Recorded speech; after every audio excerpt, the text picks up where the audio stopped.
Welcome to Civics in a Year, the podcast that makes civic literacy fast, accessible, and surprisingly engaging.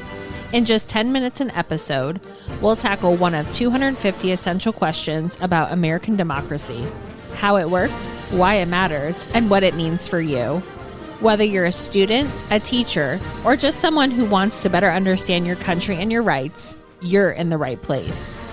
Civics in a Year is powered by the Civic Literacy Curriculum from the Center for American Civics and is produced in partnership with the School of Civic and Economic Thought and Leadership at Arizona State University.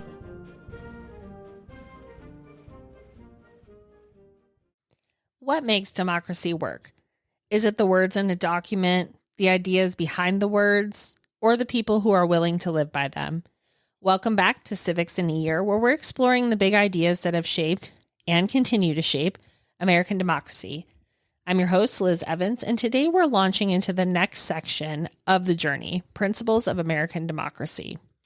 In this segment of the podcast and the civic literacy curriculum, we're digging deeper into the roots of our system of government, the people, documents, philosophies that gave rise to the Constitution and still influence how we live together as a nation. So let's set the stage for what's ahead.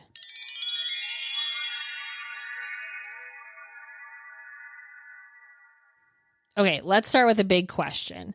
How did Abraham Lincoln understand the relationship between the Declaration of Independence and the Constitution? Lincoln called the Declaration an apple of gold in a picture of silver. In other words, the Constitution was the frame, but the Declaration held the core ideas.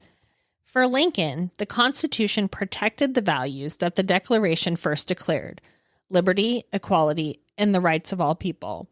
But where did those ideas come from? To understand that, we're going to have to go back even further, to England. Ever heard of the Magna Carta? Signed in 1215, it was one of the first documents to limit the power of a king. The Magna Carta introduced the radical idea that even rulers must follow the law. Fast forward a few centuries, and we get the English Bill of Rights, a 1689 document that spelled out rights like free speech and fair trials. Sound familiar? These documents helped plant the seeds for the U.S. Constitution and the Bill of Rights that followed. But America didn't just inherit ideas, it started generating new ones too. Before the United States was even a thought, the Mayflower Compact set a precedent in 1620, government by consent, just a group of settlers agreeing to govern themselves. Then came colonial charters, which outlined early self-governance and local control. These laid the foundation for the ideas that the people, not a distant monarch, should hold the power.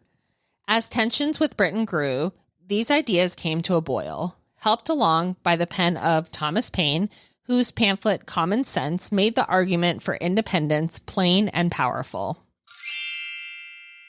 Philosophers also had a major impact. John Locke talked about natural rights, life, liberty, and property. He believed governments exist to protect those rights, and if they don't, the people have the right to change them. Montesquieu offered the idea of separating powers, dividing government into branches so that no one becomes a tyrant. Sound familiar?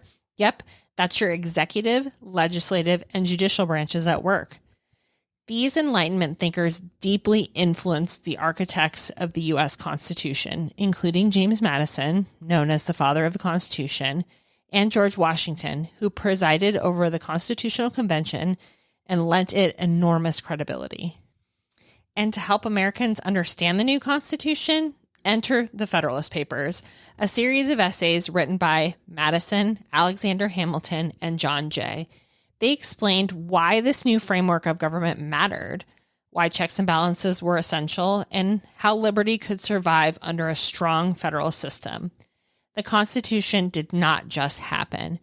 It was debated and defended and eventually ratified. The Federalist Papers played a key role in that process. So, coming up in this section, we're going to take each of these ideas and figures and explore them in detail. Like, what are natural rights and where do they come from? What's a social contract? How did it influence our founding documents? What is republicanism, little r republicanism? And how is it reflected in our Constitution? And why did the founders insist on creating a limited government? For our younger listeners, we're going to include a special kids edition of a couple of our episodes, starting with a simple but important question. What is a constitution? So whether you're a student, a teacher, a parent, or just a curious citizen, you're invited to dig in with us, because democracy does not just happen. It's built idea by idea, generation by generation. And understanding why it works is the first step in making sure it keeps working. Subscribe to Civics in a Year wherever you get your podcasts, and visit our website, civics.asu.edu, for lesson plans, discussion guides, primary sources, and everything else that goes along with every episode. Thanks for listening, and please share with someone you think would like to hear this. And we'll see you next time as we dive into the minds and movements that shaped American democracy. Thanks for joining us on another episode of Civics in a Year. If you enjoyed this episode, be sure to subscribe and share it with someone who cares about a constitutional republic as much as you do. For more episodes, resources, and updates, follow us on social media or visit us at civics.asu.edu. Make sure to check out the show notes for any relevant links. Special thanks to the United States Marine Band for their performance of the Stars and Stripes Forever. Let's keep building a stronger constitutional republic, one episode at a time.